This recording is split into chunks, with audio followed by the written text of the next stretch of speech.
भ्रष्टाचार, समस्या और समाधान। भ्रष्टाचार शब्द के योग में दो शब्द हैं, भ्रष्ट और आचार। भ्रष्ट का अर्थ है बुरा या बिगड़ा हुआ और आचार का अर्थ है आचरण।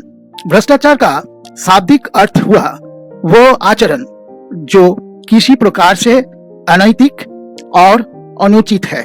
हमारे देश में भ्रष्टाचार दिनों दिन बढ़ता जा रहा है। ये हमारे समाज और राष्ट्र के सभी अंगों को बहुत ही गंभीरता पूर्वक प्रभावित किए जा रहा है। राजनीति, समाज, धर्म, संस्कृति, साहित्य, दर्शन, व्यापार, उद्योग, कला, प्रशासन आदि में भ्रष्टाचार की पैठ आज इतनी अधिक हो चुकी है कि इससे मुक्ति मिलना बहुत कठिन लग रहा है। चारों ओर दुराचार, व्यभिचार, बलात्कार, अनाचार आदि सभी कुछ भ्रष्टाचार के ही प्रतीक हैं। इन्हें हम अलग अलग नामों से तो जानते हैं, लेकिन वास्तव में ये सब भ्रष्टाचार की जड़ें ही है। इसीलिए भ्रष्टाचार के कई नाम रूप तो हो गए हैं, लेकिन उनके कार्य और प्रभाव लगभग समान हैं या एक दूसरे से बहुत ही मिलते जुलते हैं। भ्रष्टाचार के कारण क्या हो सकता है, ये सर्वविदित है। भ्रष्टाचार के मुख्य कारणों में व्यापक असंतोष पहला कारण है। जब किसी को कुछ अभाव होता है और उसे वो अधिक कष्ट देता है तो वो भ्रष्ट आचरण करने के लिए विवश हो जाता है। भ्रष्टाचार का दूसरा कारण स्वार्थ सहित परस्पर असमानता है।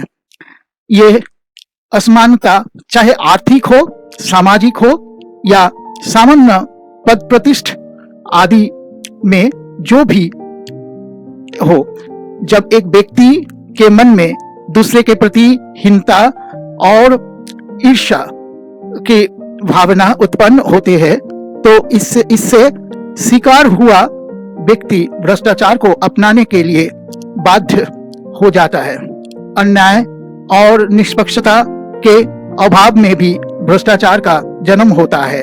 जब प्रशासन या समाज किसी व्यक्ति या वर्ग के प्रति अन्याय करता है, उसके प्रति निष्पक्ष नहीं हो पाता है, तब इससे प्रभावित हुआ व्यक्ति या वर्ग अपनी दुर्भावना को भ्रष्टाचार को उत्पन्न करने में लगा देता है। इसी तरह से जातीयता, सांप्रदायिकता, क्षेत्रीयता, भाषावाद, भाई भतीजावाद आदि के फलस्वरूप भ्रष्टाचार का जन्म होता है। इससे चोरबाजारी, सीनाजोरी, दल बदल, रिश्वतखोरी आदि अव्यवस्थाएं प्रकट होती है। भ्रष्टाचार के कुपरिणाम स्वरूप समाज और राष्ट्रों में व्यापक रूप से असमानता और अव्यवस्था का उदय होता है। इससे ठीक प्रकार से कोई कार्य पद्धति चल नहीं पाती है और सबके अंदर भय, आक्रोश और चिंता की लहरें उठने लगती है। असमानता का मुख्य प्रभाव यह भी होता है कि यदि एक व्यक्ति या वर्ग बस प्रसन्न है तो दूसरा व्यक्ति या वर्ग बहुत ही निराश और दुखी है। भ्रष्टाचार के वातावरण में ईमानदारी और सत्यता तो छूमंतर की तरह गायब हो जाता है। इनके स्थान पर केवल बेईमानी और कपट का प्रचार और प्रसार हो जाता है। इसलिए हम कह सकते हैं कि भ्रष्टाचार का केवल दुष्ट प्रभाव और दुष्प्रभाव जो भी कह सकते हैं आप ही होता है। इसे दूर करना एक बड़ी चुनौती होती है। भ्रष्टाचार के द्वारा केवल दुष्ट प्रवृत्तियों और दुष्ट रिक्तता को ही बढ़ावा मिलता है। इससे सच्चरित्रता और सद्प्रवृत्ति की जड़ें समाप्त होने लगती है। यही कारण है कि भ्रष्टाचार की राजनीतिक, आर्थिक, व्यापारिक, प्रशासनिक और धार्मिक जड़ें इतनी गहरी और मजबूत हो गई है कि इन्हें उखाड़ना और इनके स्थान पर साफ सुथरा वातावरण का निर्माण करना आज प्रत्येक राष्ट्र के लिए लोहे के चने चबाने के समान कठिन हो रहा है। नकली माल बेचना, खरीदना, वस्तुओं में मिलावट करते जाना, धर्म का नाम लेकर अधर्म का आश्रय ग्रहण करना, कुर्सी पाद का समर्थन करते हुए इस दल से उस दल में जाना आना, दोषी और अपराधी तत्वों को घूस लेकर छोड़ देना और रिश्वत लेने के लिए निरपराधी तत्वों को गिरफ्तार करना, किसी पद के लिए एक निश्चित सीमा का निर्धारण करके रिश्वत लेना, पैसे के मोह और आकर्षण के कारण हाय हत्या प्रदर्शन, लूट पाट, चोरी, कालाबाजारी, तस्करी आदि सब कुछ भ्रष्टाचार के मुख्य कारण हैं। भ्रष्टाचार की जड़ों को उखाड़ने के लिए सबसे पहले ये आवश्यक है कि हम इसके दोषी तत्वों को ऐसे कड़ी सजा दें कि दूसरा भ्रष्टाचारी फिर सिर ना उठा सके।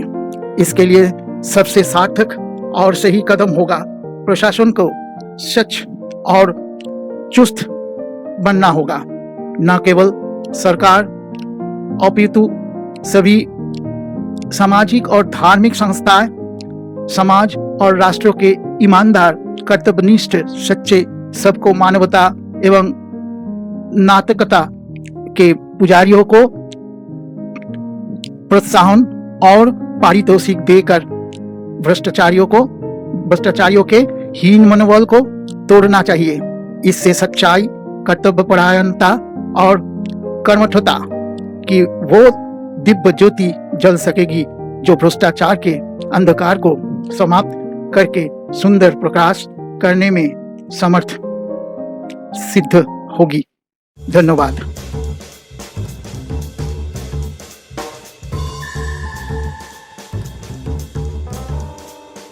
My name is Monica Wills. I come from Colombia. My name is Lucia Ixtacuy. I come from Mexico. I am Julian Prieto and I am from Colombia and I am doing a master's in public policy at the Hertie School of Governance. Our thesis topic is the role of civil society in fighting corruption. I am Alina Munjo Pipidi. I am professor of democracy studies at Hertie School, but my main focus of interest in the last years had been actually good governance and anti-corruption. Well, India is perhaps the most interesting case study out of this cluster of cases that we have today, from Brazil to Turkey and from Ukraine to Bulgaria, where we literally see millions of people in the street demanding better governance. But India, unlike all the other cases, actually has come out with a political party whose main program is anti-corruption, which they're offering as an alternative to the political system. Our research plans includes a trip to India.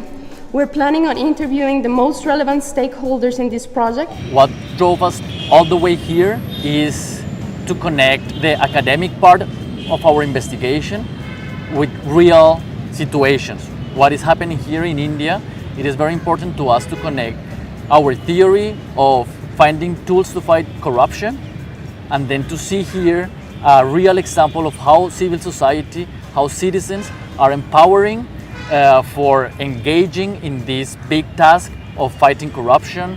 This is the third instance in post-independence India's history that a number of people, thousands of people, have coalesced on the issue of corruption. You know, the tradition of civil disobedience goes back to, of course, Gandhi in the colonial context, that you follow your conscience and oppose unjust policies.